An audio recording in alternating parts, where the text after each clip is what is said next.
Hello students, welcome to JE classes Meerut परिवार। मैं हूं मोनिका पाल और आप मेरे साथ पढ़ रहे हैं इलेक्ट्रॉनिक डिवाइसेस एंड सर्किट्स। देखिए स्टूडेंट्स, हम आपका चैप्टर 2 अभी कंटिन्यू कर रहे हैं और चैप्टर 2 में हमने बहुत सारी इंपॉर्टेंट चीज़ें पढ़ ली हैं। चैप्टर 2 जो कि है हमारा ऑडियो एम्पलीफायर या जिसको हम सिंपली पावर एम्पलीफायर भी कहते हैं, उसके बारे में बहुत सारे इंपॉर्टेंट टॉपिक्स हमने अभी तक कवर कर लिए हैं। हमने स्टार्टिंग से from the very starting of this chapter हमने स्टार्ट किया था कि पावर एम्पलीफायर क्या होते हैं, क्योंकि जो पूरा चैप्टर है वो पावर एम्पलीफायर्स पर ही बेस्ड है। तो हमें सबसे पहले तो बेसिक कॉन्सेप्ट पता होना चाहिए कि पावर एम्पलीफायर यानी शक्ति प्रवर्धक क्या होते हैं और पावर एम्पलीफायर किस तरीके से वोल्टेज एम्पलीफायर से डिफरेंट होते हैं, किस तरीके से ये भिन्न है हमारे वोल्टेज प्रवर्धकों से। तो इसका जो डिफरेंस था यानी इनका जो अंतर था वो भी हमने आपको कवर करा दिया।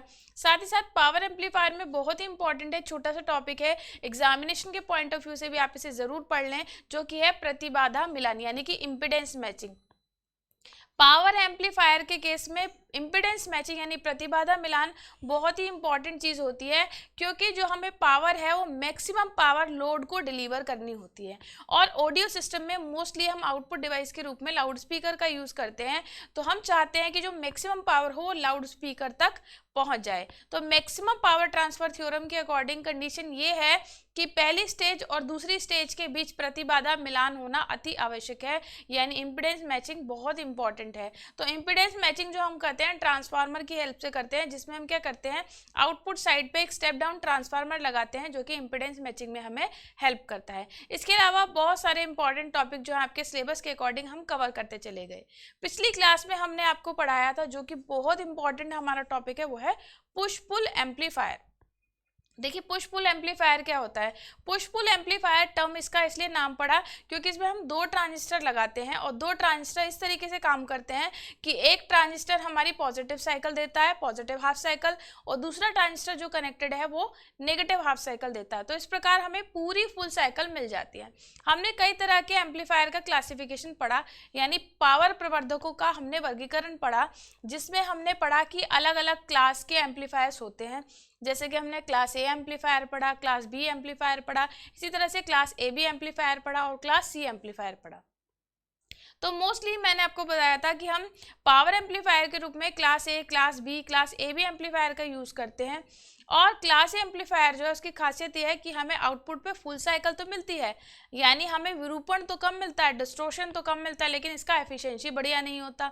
जबकि क्लास बी की बात हमने जब की थी तो आपको बताया था कि क्लास बी एम्पलीफायर में दक्षता तो बढ़िया होती है, एफिशिएंसी अच्छी होती है, लेकिन इसका प्रॉब्लम ये है कि हमें साइकिल जो मिलती है केवल हाफ साइकिल मिलती है, यानी इसमें डिस्टोर्शन ज़्यादा होता है।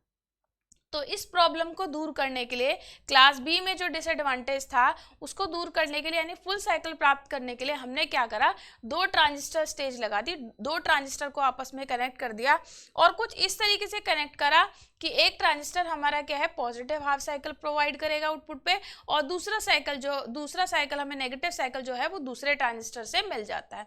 तो इस तरीके से आउटपुट पे हमें कंप्लीट साइकिल मिल जाती है। तो ये था हमारा पुश पुल एम्पलीफायर। अब इसका मुद्दा ये है कि इसको पुश पुल एम्पलीफायर ही क्यों कहा गया, क्योंकि यहाँ पर एक ट्रांजिस्टर जो है वो पॉजिटिव साइकिल के लिए पुश करता है आउटपुट को, और दूसरा जो हमारा ट्रांजिस्टर लगाया हमने वो नेगेटिव साइकिल के लिए पुल करता है। तो यहाँ पुश और पुल स्टेप काम करते हैं, यानी एक हमें आउटपुट को कोशिश करता है कि पॉजिटिव साइकिल की तरफ टेंड करे और दूसरा हमें क्या करता है नीचे की तरफ ले जाने का, यानी नेगेटिव साइकिल हमें प्रदान करता है। तो चूंकि इसमें पुश और पुल दो ऑपरेशन काम कर रहे हैं, इसलिए इस एम्पलीफायर का नाम पड़ा पुश पुल एम्पलीफायर। तो पुश पुल एम्पलीफायर के बारे में हम बहुत सारी चीज़ें आपसे प्रीवियस क्लास में ऑलरेडी डिस्कस कर चुके हैं, और मैंने तभी भी बताया था, अब भी आपको बताया जा रहा है कि बहुत ही इंपॉर्टेंट टॉपिक है, इसको आप ज़रूर पढ़ लें। पुश पुल एम्पलीफायर में आपने देखा था, हमने स्टार्टिंग में हमें एक सेंटर टैप्ड ट्रांसफार्मर की ज़रूरत पड़ती है। यहाँ पर चूंकि हमने दो ट्रांजिस्टर लगाए हैं तो दोनों ट्रांजिस्टर को हमें क्या करना है, दोनों ट्रांजिस्टर को ट्रिगर करना है, दोनों को बाइसिंग प्रदान करनी है। तो हमें क्या करनी पड़ती है, फेज स्प्लिटिंग करनी पड़ती है। यानी फेज स्प्लिटिंग क्या है कि जब इनपुट साइकिल इसको दी जाए तो पॉजिटिव इनपुट साइकिल में, यानी जब धनात्मक अर्धचक्र आए तो एक ट्रांजिस्टर काम करे, दूसरा ऑफ अवस्था में रहे। इसी तरह से जब नेगेटिव साइकिल आए, यानी जब ऋणात्मक अर्धचक्र आए, तो क्या है जो पहला वाला ट्रांजिस्टर है वो ऑफ अवस्था में आ जाए और दूसरा वाला ऑपरेट करने लगे, चालन करने लगे, कंडक्शन करने लगे, जो भी आप शब्द लिखना चाहें। तो इस तरीके से क्या है, एक बार में एक ट्रांजिस्टर काम कर रहा है, दूसरा ऑफ, फिर क्या होगा, दूसरा ऑन हो जाएगा, पहले वाला ऑफ। तो ट्रांजिस्टर जो है हमारे Q1 Q2 हमने लगाए थे, वो इसी तरह से एक सीक्वेंस में काम करते रहते हैं। तो हमें क्या पड़ी इस सर्किट में, आवश्यकता पड़ी एक सेंटर टैप ट्रांसफार्मर की, यानी केंद्रीय टेपित ट्रांसफार्मर की आवश्यकता पड़ी, जिससे हमने क्या करा, हमने इस जो इनपुट साइकिल इसको दी, इसको हमने स्प्लिट कर लिया। यानी हमें अगर देखा जाए पुश पुल एम्पलीफायर में फेज स्प्लिटिंग की आवश्यकता होती है। हमें एक सेंटर टेप ट्रांसफार्मर यानी केंद्रीय टेपित ट्रांसफार्मर लगाना पड़ता है। इसके अलावा जो हमने ट्रांजिस्टर यहाँ पर लगाए थे Q1 और Q2, दो ट्रांजिस्टर जो आप लेंगे, चूंकि मैंने बताया था अगर कंडक्टिविटी के पॉइंट ऑफ व्यू से देखा जाए, मोबिलिटी के पॉइंट ऑफ से देखा जाए, या कह लीजिए स्पीड ऑफ ऑपरेशन देखा जाए, तो शुरुआत से बता रहे हैं जब से हमने एम्पलीफायर स्टार्ट किया कि हम मोस्टली NPN ट्रांजिस्टर का यूज करते हैं। बताया था क्यों, क्योंकि NPN ट्रांजिस्टर जो होता है उसमें जो कंडक्शन होता है, चालन जो होता है, वो इलेक्ट्रॉन की वजह से होता है, और इलेक्ट्रॉन की जो मोबिलिटी होती है वो एज कंपेयर टू होल क्या होती है, बहुत बेहतर होती है। तो NPN ट्रांजिस्टर को प्रेफर हम इसलिए करते हैं क्योंकि NPN ट्रांजिस्टर में जो चालन है वो इलेक्ट्रॉन की वजह से होता है, और इलेक्ट्रॉन की मोबिलिटी बढ़िया होती है, बेहतर होती है। तो यहाँ पर NPN ट्रांजिस्टर जो है इसका स्पीड ऑफ ऑपरेशन फास्ट होता है, यानी यहाँ पर टर्न ऑन टर्न ऑफ प्रक्रिया जो है वो क्या है, फास्ट होती है। कुल मिला के कह सकते हैं इसका स्पीड ऑफ ऑपरेशन क्या है, फास्ट होता है। तो हमने मोस्टली अभी तक जितने भी एम्पलीफायर सर्किट पढ़े, हमने उसमें NPN ट्रांजिस्टर ही लगाया। तो पुश पुल एम्पलीफायर में भी हमने 2 NPN ट्रांजिस्टर लगाए। तो पुश पुल एम्पलीफायर की एक और लिमिटेशन है, पहला तो ये कि मैंने बताया कि हमें एक सेंटर टैप ट्रांसफार्मर लगाना पड़ेगा, यानी हमें फेज स्प्लिटिंग की जरूरत पड़ती है। और क्या है इसकी लिमिटेशन है, क्या सीमाएं हैं, या कह लीजिए क्या दोष है, इसके डिसएडवांटेज क्या है, कि यहाँ जो हमने ट्रांजिस्टर लगाए हैं ये ट्रांजिस्टर क्या होने चाहिए, मैच्ड ट्रांजिस्टर होने चाहिए। यानी आपको दोनों जो ट्रांजिस्टर लगाने हैं उनका चयन, उनका सिलेक्शन इस तरह से आपको करना है कि दोनों ट्रांजिस्टर मैच्ड हों। तो मैच्ड ट्रांजिस्टर का ही यहाँ पर यूज किया जाना चाहिए। और आपने ध्यान से अगर देखा हो, सर्किट में हमने दोनों ही NPN ट्रांजिस्टर लगाए थे। तो अगर हम कुल मिला के इसका असेसमेंट करें, इसको ध्यान से देखें, तो हमने ये ऑब्जर्व किया कि यहाँ पर सबसे पहली परेशानी तो ये बन गई हमें कि दोनों ट्रांजिस्टर मैच्ड होने चाहिए। दूसरी, हमें फेज स्प्लिटिंग की जरूरत पड़ती है, यानी हमें एक क्या लगाना पड़ेगा, सेंटर टैप ट्रांसफार्मर लगाना पड़ता है। और ऑब्वियस सी बात है बच्चों, जब आपको सेंटर टैप ट्रांसफार्मर लगाना पड़ गया, यानी आपको एक चीज वहां पर क्या करनी पड़ी, एक्स्ट्रा लगानी पड़ी। और जब आप कोई कंपोनेंट या कोई भी डिवाइस एक्स्ट्रा लगाते हो, तो ऑब्वियस सी बात है क्या, आपका कॉस्ट यानी मूल्य भी बढ़ जाता है। तो सर्किट की कॉस्ट भी बढ़ गई। और ऑब्वियस सी बात है बच्चों, जब आपने एक कंपोनेंट, एक डिवाइस बढ़ा दी उसमें, तो सर्किटरी का साइज भी क्या हो गया, बढ़ गया। तो यहाँ ट्रांसफार्मर लगाने से काफी सारी समस्याएं आ जाती हैं। पहला कॉस्ट का एक मुद्दा बन जाता है, साइज का एक मुद्दा बन जाता है, तीसरा मुद्दा जो बन जाता है वो बन जाता है डिजाइनिंग का। डिजाइनिंग कैसे, देखिए जितनी भी हमारी इलेक्ट्रॉनिक सर्किटरी होती है, आपने देखा है सभी तरह की जो सर्किटरी है छोटी छोटी आईसीज यानी इंटीग्रेटेड सर्किट के रूप में उपलब्ध है। आपने कई सारी आईसी देखी होंगी, कंप्यूटर में लगी होती हैं, या आपने टीवी का सर्किट खुला हुआ देखा हो, कोई आपने इलेक्ट्रॉनिक सर्किट खुला हुआ देखा हो, तो आपने देखा आईसी जो है वो बहुत ज़्यादा पॉपुलर हो गई है।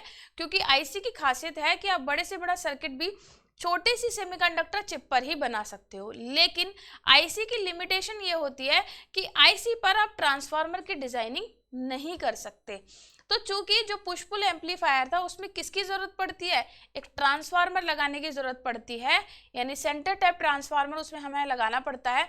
तो इसीलिए पुश पुल एम्पलीफायर को हम आईसी पर फैब्रिकेट नहीं कर सकते। समझ में आई बात, दोबारा सुन लीजिए कि जो पुश पुल एम्पलीफायर थे उसमें क्या क्या प्रॉब्लम थी। तो सबसे बड़ी जो हमारी समस्या है कि हमें सेंटर टैप ट्रांसफार्मर लगाना पड़ता है, और सेंटर टैप ट्रांसफार्मर लगाने की वजह से ही सर्किटरी का साइज बढ़ जाता है, इस पावर एम्पलीफायर की कॉस्ट बढ़ जाती है, प्लस अब इस पुश पुल एम्पलीफायर को हम आईसी पर फैब्रिकेट नहीं कर सकते। यानी पुश पुल एम्पलीफायर की डिजाइनिंग हम क्या उस पर आईसी पर नहीं कर सकते। क्यों, क्योंकि आईसी पर ट्रांसफार्मर का फैब्रिकेशन पॉसिबल नहीं है। तो कुल मिला के हमने देखा इसमें बहुत सारे दोष आ गए, बहुत सारे डिसएडवांटेज आ गए। अब जब भी किसी चीज में कोई डिसएडवांटेज आते हैं तो टेक्नोलॉजी क्या कहती है कि पुराने जो डिसएडवांटेज है उसको दूर किया जाए। जैसे कि आपने देखा है ना कि पहले हमारे जो टीवी होते थे, टेलीविजन, वो बहुत बड़े बड़े साइज के होते थे।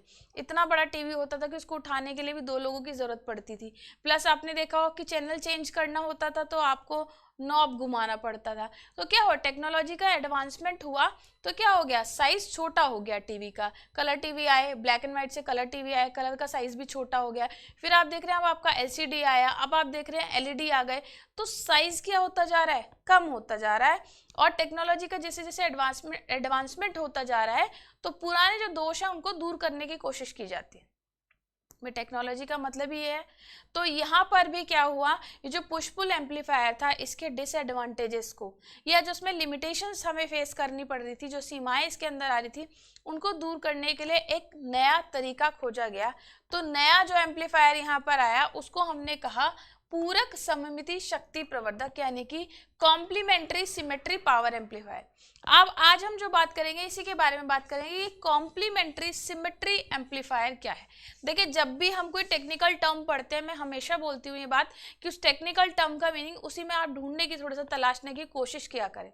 जैसे यहाँ पर हम इंग्लिश वाला ले लेते हैं क्योंकि हिंदी मुझे ज़्यादा टिपिकल लगती है बोलने में। अब देखेंगे ना, पूरक सममिति, क्योंकि हमारी जो आम बोलचाल की भाषा है वो भी प्योर हिंदी नहीं है, हम उसमें काफ़ी सारे इंग्लिश के वर्ड यूज़ करते हैं ना, हम उसमें कंफर्टेबल भी होते हैं। जैसे ये कंफर्टेबल शब्द हम बहुत ज़्यादा बोलते हैं, सॉरी, थैंक यू, ये इंग्लिश के वर्ड है।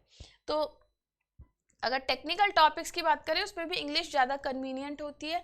तो यहाँ मैं अगर इंग्लिश के ही टर्म को एक्सप्लेन करने की आपको कोशिश करूँगी।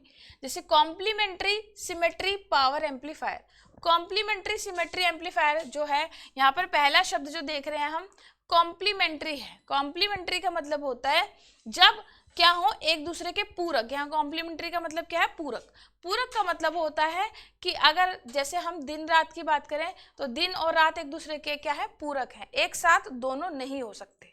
ठीक है, अगर दिन होगा तो दिन ही है, अगर रात है तो रात होगी। एक साथ दिन रात क्या हो सकते हैं, नहीं हो सकते।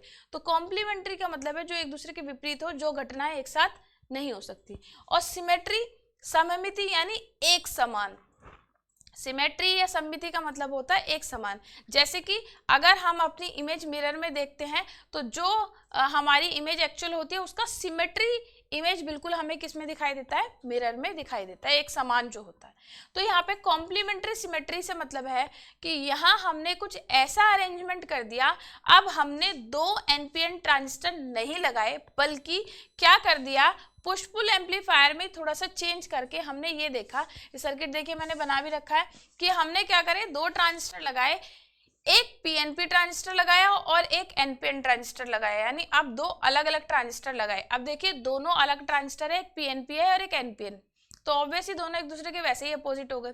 तो यहाँ पीएनपी और एनपीएन ट्रांजिस्टर हमने इस तरीके से लगा दिए कि आपको पता है अगर पीएनपी काम करेगा तो एनपीएन तो नहीं करेगा। सिमिलरली जब एनपीएन काम करेगा पीएनपी नहीं करेगा, क्योंकि ट्रांजिस्टर की जब बाइसिंग हमने पढ़ी थी तो पीएनपी ट्रांजिस्टर के लिए आप अलग तरह की बाइसिंग देते हैं और एनपीएन के लिए आप अलग तरह की बाइसिंग देते हैं। और पीएनपी को ट्रिगर करने के लिए आपको अलग तरह का सिग्नल देना होगा और एनपीएन को ट्रिगर करने के लिए आपको बेस पर अलग तरह का सिग्नल देना होगा। दोनों ही जो ट्रांजिस्टर लगे हैं दोनों क्या है, हमारा कॉमन एमिटर कन्फिग्रेशन में आप देख रहे हो, ये हमारा कॉमन एमिटर कन्फिग्रेशन है। बेस को इनपुट माना है, कलेक्टर आउटपुट है और एमिटर क्या है हमारा कॉमन। यहाँ भी बात करें, बेस हमारा क्या है, इनपुट है, कलेक्टर हमारा क्या है, आउटपुट है और एमिटर क्या है हमारा कॉमन। तो आप देख रहे हैं यहाँ पर जो एमिटर टर्मिनल है इनको कॉमन कर दिया गया और दोनों ग्राउंडेड है हमारे, यहाँ पे कन्वीनियंस के लिए बनाया नहीं है। तो क्या है, दोनों जो टर्मिनल है हमारे ग्राउंडेड है। यहाँ आप देखें ना, लोड से हमने होते हुए इसको क्या कर दिया, ग्राउंड कर दिया। क्लियर। तो ये कॉमन एमिटर कन्फिग्रेशन है, यानी हमारी उभयनिष्ठ उत्सर्जक जो विन्यास होता है उसकी ये बात कर रहे हैं। तो कॉमन एमिटर कन्फिग्रेशन में ही लगे हैं दोनों। दैट मीन्स दोनों के बेस टर्मिनल क्या है, इनपुट टर्मिनल है और दोनों के कलेक्टर क्या है, आउटपुट टर्मिनल है। अब ये कुछ इस तरीके से काम करेंगे, कॉम्प्लीमेंट्री फॉर्म में काम करेंगे, यानी जब पीएनपी काम करेगा तो एनपीएन ऑफ अवस्था में रहेगा और जब एनपीएन काम करेगा तो पीएनपी ऑफ अवस्था में आ जाएगा। तो ये कॉम्प्लीमेंट्री फॉर्म में काम कर रहे हैं, यानी जब पीएनपी ऑन है तो क्या है, एनपीएन ऑफ है। फिर हमारा NPN ऑन हो गया तो ये क्या हो गया, PNP ऑफ हो गया, यानी एक बार ये ऑन और एक बार ये ऑन। तो यहाँ पर क्या चल रहा है, कॉम्प्लीमेंट्री सिचुएशन चल रही है, एक बार में केवल एक ही ट्रांजिस्टर ऑपरेट करेगा, तो इसलिए हमने इसको कहा कॉम्प्लीमेंट्री। अब सिमेट्री, इनसे जो आउटपुट मिलेगा उसका वेवफॉर्म बिल्कुल एक जैसा सही लगभग होगा, इसलिए हमने इसको सिमेट्री कहा कि यानी सिमेट्री में ऑपरेशन कर रहे हैं, ठीक है। अब समस्या क्या थी, पुश पुल एम्पलीफायर में हमें क्या करना पड़ रहा था, कला विभाजन यानी फेज स्प्लिटिंग करनी पड़ रही थी। क्यों करनी पड़ रही थी, क्योंकि साइकिल जो हमारी होती है, इनपुट साइकिल, वो कुछ इस तरह की होती है, ठीक है। इनपुट साइकिल ऐसी होती है, ये हमारी पॉजिटिव हाफ साइकिल और ये नेगेटिव हाफ साइकिल होती है, क्लियर।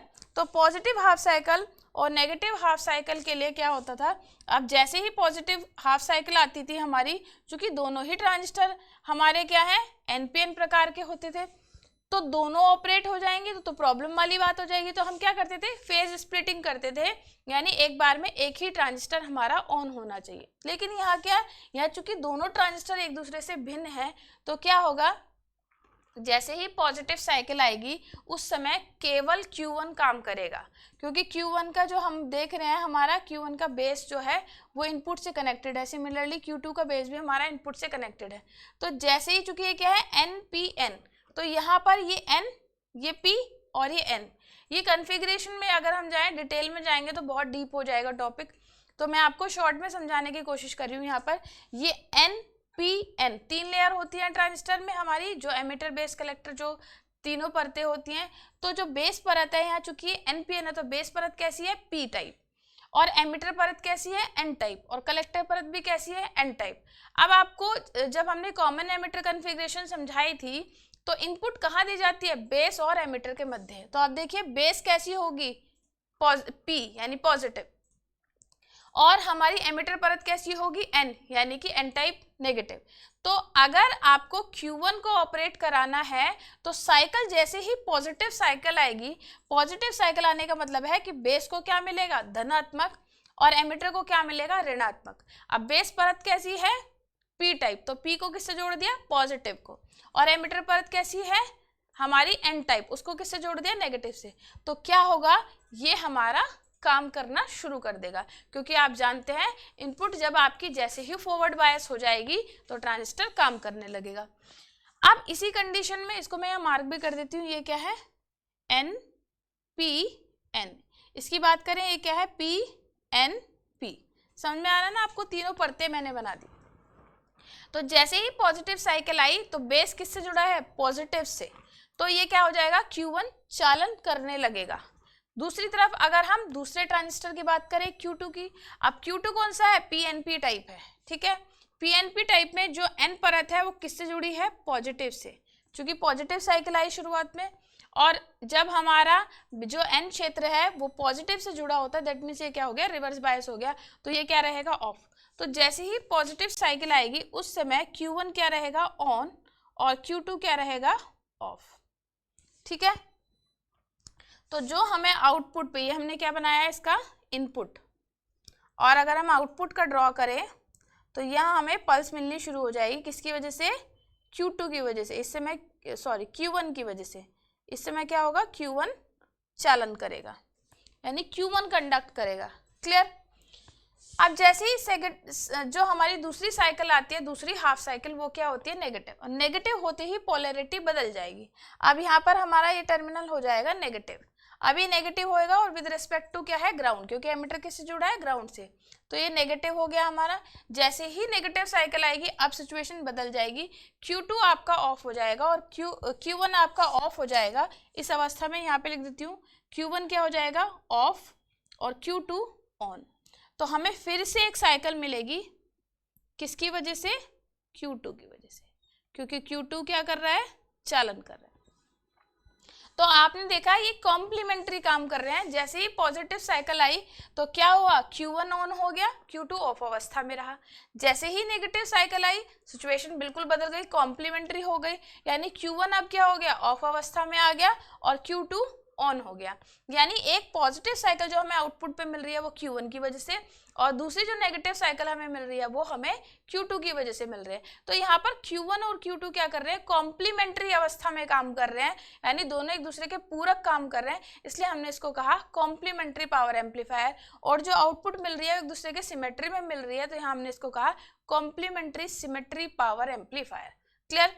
अब सिंपल सी बात है कि जब हम इसके लाभ की बात करते हैं, एडवांटेजेस की, कि सर्किट के क्या एडवांटेजेस हैं, तो हम देख लेते हैं एडवांटेजेस क्या क्या होंगे। पहली बात तो इसमें हमें क्या होगा, सेंटर टैप ट्रांसफार्मर की आवश्यकता नहीं पड़ती। सेंटर टैप्ड ट्रांसफार्मर की आवश्यकता नहीं पड़ती, यानी जो हमने सबसे पहले हमारी प्रॉब्लम थी कि हमें ट्रांसफार्मर लगाना पड़ता है, तो उसकी आवश्यकता यहाँ पर नहीं पड़ेगी। और क्यों नहीं पड़ी, क्योंकि हमने यहाँ पर ट्रांसफार्मर ना लगा के क्या करा, दो ट्रांजिस्टर ले लिए जो कि एक पीएनपी प्रकार का है और एक एनपीएन। तो चूंकि दोनों ट्रांजिस्टर एक दूसरे के अपोजिट हैं, तो होगा क्या, एक टाइम में केवल एक ही ट्रांजिस्टर काम कर पाएगा। तो यहाँ हमें क्या करा, हमने सेंटर टैप ट्रांसफार्मर जो हमने पुश पुल एम्पलीफायर में लगाया था वो लगाने की हमें जरूरत नहीं पड़ी। दूसरा, हमें फेज स्प्लिटिंग यानी कि कला विभाजन की भी आवश्यकता नहीं पड़ी। कला विभाजन जो हमें करना पड़ रहा था वो नहीं करना पड़ा। और चूंकि यहाँ पर ट्रांसफार्मर हट गया, देखिए जब भी हमने इम्पीडेंस मैचिंग की बात की थी तो उस समय आपको बताया था कि इम्पीडेंस मैचिंग के लिए ट्रांसफार्मर लगाने से क्या होता है, एक नुकसान हो जाता है हमें कि वहाँ पर फ्रीक्वेंसी रिस्पॉन्स बिगड़ जाता है। जो कपलिंग टेक्निक होती है, जब हम मल्टी स्टेज एम्पलीफायर हमने आपको कराया था, तो मल्टी स्टेज एम्पलीफायर में भी बताया था कि जब एक एम्पलीफायर स्टेज को दूसरी एम्पलीफायर स्टेज से जोड़ते हैं तो वहाँ पर ट्रांसफार्मर कपलिंग लगाने से इम्पीडेंस मैचिंग तो मिल जाती है, लेकिन क्या होता है वहाँ पर फ्रीक्वेंसी रिस्पॉन्स बिगड़ जाता है। तो चूंकि हमने इस पूरक सममिति एम्पलीफायर में क्या करा, ट्रांसफार्मर नहीं लगाया, तो इसका फ्रीक्वेंसी रिस्पॉन्स क्या हो जाता है, बेहतर हो जाता है। तो इसका क्या हो जाता है, गुड फ्रीक्वेंसी रिस्पॉन्स, यानी कि आवृत्ति अनुक्रिया क्या हो जाती है, बेहतर हो जाती है। ठीक है। और जो मैंने आपको प्रॉब्लम बताई थी कि जब ट्रांसफार्मर हम लगाते हैं, सेंटर टैप ट्रांसफार्मर लगाते हैं, तो सेंटर टैप ट्रांसफार्मर लगाने से प्रॉब्लम ये आती है कि सेंटर टैप ट्रांसफार्मर या कोई भी ट्रांसफार्मर हो, स्टेप अप हो, स्टेप डाउन हो, किसी भी प्रकार का ट्रांसफार्मर हो, उसकी जो हम डिजाइनिंग है वो आईसी पर नहीं कर सकते। चूंकि अब हमने यहाँ ट्रांसफार्मर का स्टेज ही हटा दिया, तो अब इसका यहाँ पर लिख लेते हैं, इसको, इसके एडवांटेज में इधर ले आती हूँ। तो यहाँ पर आईसी पर फैब्रिकेशन संभव हो जाता है। आईसी पर इसका फैब्रिकेशन क्या होता है, संभव हो जाता है।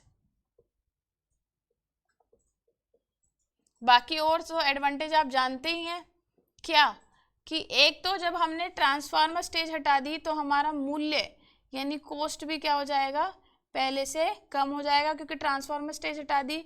और दूसरा, आकार यानी साइज भी हमारा कम हो जाता है। भाई जब आपने आईसी पर इसका फैब्रिकेशन कर दिया, तो आईसी तो बहुत ही छोटी सी होती है, तो आईसी पर फैब्रिकेशन करने का मतलब है सर्किट का साइज क्या हो जाता है, बहुत छोटा हो जाता है, कम हो जाता है। तो हमने साइज का भी रिडक्शन कर दिया, साइज रिडक्शन इसमें पॉसिबल हो जाता है। ठीक है, तो आकार में हम कमी कर सकते हैं।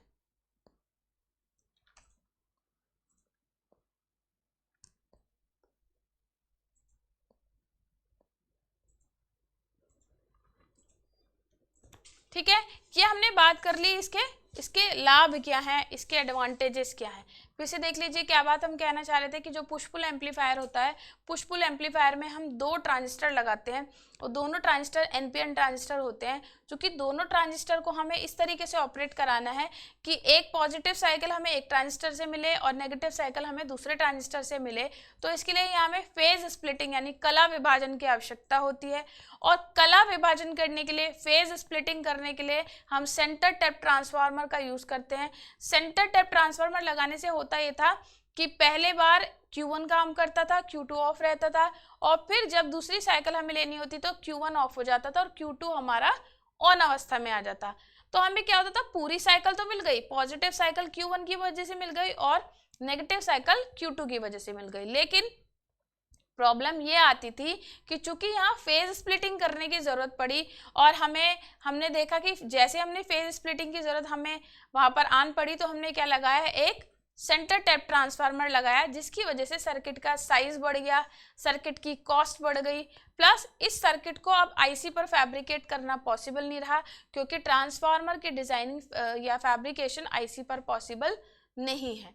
तो हमने देखा है सर्किट के बहुत सारे दोष आ गए, प्लस एक और दोष इसमें उत्पन्न हो गया कि जब भी हम ट्रांसफार्मर लगा देते हैं तो ट्रांसफार्मर लगाने से जो हमारा फ्रीक्वेंसी रिस्पॉन्स कर्व है वो क्या हो जाता है, बेकार हो जाता है। तो इन सारे दोषों को दूर करने के लिए हमने मॉडिफिकेशन करके, कुछ इसमें बदलाव करके जो हमने नया एम्पलीफायर बनाया वो हमारा कह रहा है पूरक सममिति पुश पुल एम्पलीफायर, या सिंपली इसको कॉम्प्लीमेंट्री सिमेट्री एम्पलीफायर भी कहते हैं, जिसमें हमने क्या करा, 2 ट्रांजिस्टर लगाए और दोनों ट्रांजिस्टर में एक ट्रांजिस्टर एनपीएन लगाया, दूसरा ट्रांजिस्टर पीएनपी लगाया, और इन ट्रांजिस्टर को आपस में इस तरीके से कनेक्ट कर दिया कि हमें पॉजिटिव हाफ साइकिल जो आउटपुट पे मिले वो एक ट्रांजिस्टर की वजह से और नेगेटिव हाफ साइकिल दूसरे ट्रांजिस्टर की वजह से प्राप्त हो।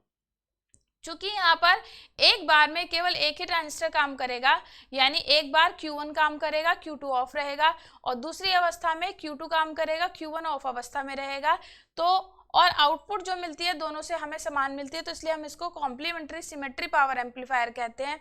यहाँ पर हमने देखा है दोनों ही ट्रांजिस्टर सर्किट डायग्राम जब हम देख रहे हैं, दोनों के बेस को हमने इनपुट साइकिल से जोड़ दिया, जिस भी इनपुट सिग्नल को आपको एम्पलीफाई करना है, दोनों के एमिटर टर्मिनल को हमने आपस में जोड़ के क्या कर दिया, ग्राउंड कर दिया, और कलेक्टर टर्मिनल जो है हमारे वो आउटपुट प्रदान कर रहे हैं। एक चीज और यहाँ पर देखने वाली है कि पहले ट्रांजिस्टर यानी Q1 के लिए आपने बायसिंग परिपथ अलग से लगाया है और Q2 के लिए बायसिंग परिपथ आपने अलग से लगाया है। जितने भी एम्पलीफायर सर्किट हमने बनाए उसमें हमने VCC जो है वो किसको दिखाता है, बायसिंग सप्लाई को। तो Q1 के लिए बायसिंग लगाई हमने ये वाली और Q2 के लिए बायसिंग लगाई ये वाली। तो यहाँ पर होगा क्या कि जो हमारा लोड है RL जो हमने दिखाया है, तो एक बार हमें पल्स मिलेगी पॉजिटिव पल्स जो कि Q1 की वजह से मिलेगी, और दूसरी हमें मिलेगी नेगेटिव पल्स जो कि किसकी वजह से मिलेगी, Q2 की वजह से।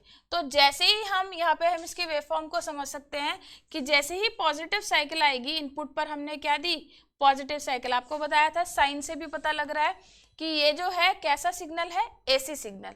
तो जब हम इसको एसी सिग्नल सर्किट को प्रदान करेंगे, बायसिंग भी दोनों पे लगी हुई है, तो जैसे ही एसी सिग्नल प्रदान करेंगे तो फर्स्ट पॉजिटिव हाफ साइकिल में यानी प्रथम जो हमारा अर्धचक्र है, धनात्मक अर्धचक्र, उसमें Q1 का बेस P है और आप देख रहे हैं इसका एमीटर क्या है, N, जबकि Q2 की बात करें इसका बेस N है और एमीटर क्या है इसका P।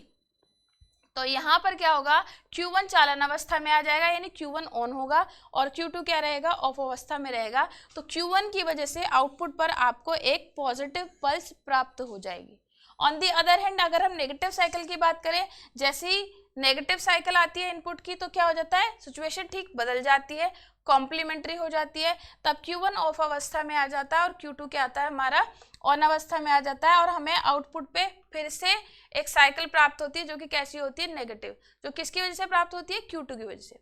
तो हमने देखा जैसा हमारा इनपुट सिग्नल था एसी सिग्नल, वैसा ही आउटपुट सिग्नल हमें मिल गया। तो हमारा उद्देश्य यही था कि हम क्या चाहते थे, बी जो था क्लास बी, उसका प्रॉब्लम ये था कि फुल साइकिल नहीं मिलती थी, तो हमने उस प्रॉब्लम को यहाँ पे दूर कर दिया।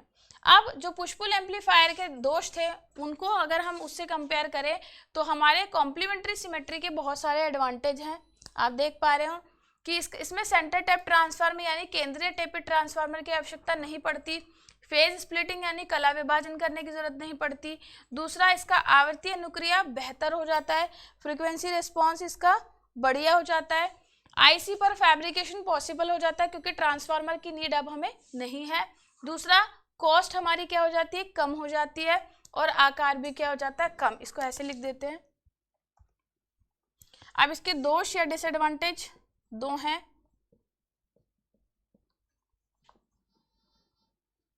एक तो हमारा इसमें विरूपण, क्रॉस ओवर विरूपण बढ़ जाता है,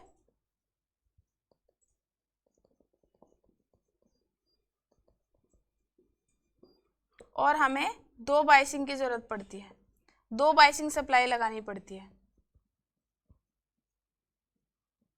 ठीक है, तो इसके 2 दोष भी हैं हमारे।